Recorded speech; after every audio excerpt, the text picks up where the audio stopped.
আজ রান্না করব সজনে ফুলের চচ্চড়ি।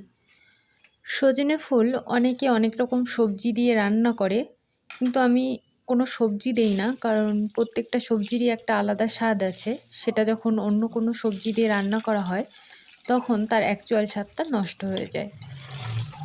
সজনে ফুল রান্না করার জন্য প্রথমে কড়াইতে দিয়ে দিয়েছি তেল এবং তার মধ্যে পেঁয়াজ, কাঁচা লঙ্কা ও গোটা জিরে দিয়েছি। এগুলো একটু ভাজা হলেই দিয়ে দেব কেটে রাখা আলু।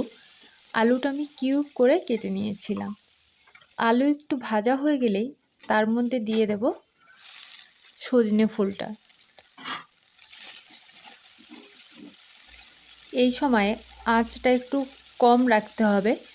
কম আঁচে আলু এবং সজনে ফুলটাকে বেশ ভালোভাবে ভেজে নিতে হবে। তারপর তাতে দিয়ে দেব লবণ এবং হলুদ।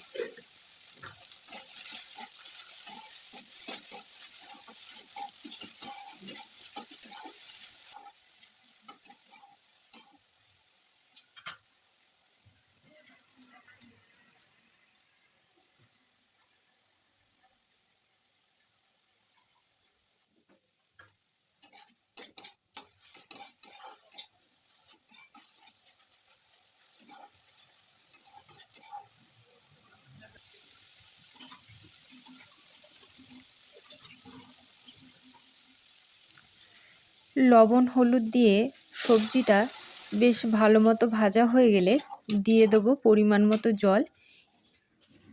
যেহেতু এই চচ্চড়িতে ঝোল থাকবে না, তাই শুধুমাত্র সজনে ফুল এবং আলু সেদ্ধ হওয়ার মতোই জল দিতে হবে।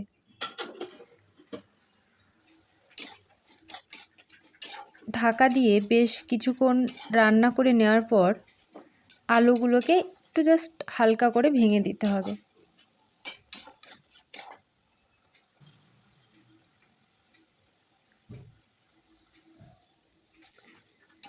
ঝোল কমে আসলেই তৈরি হয়ে যাবে সজনে ফুল এবং আলুর তরকারি।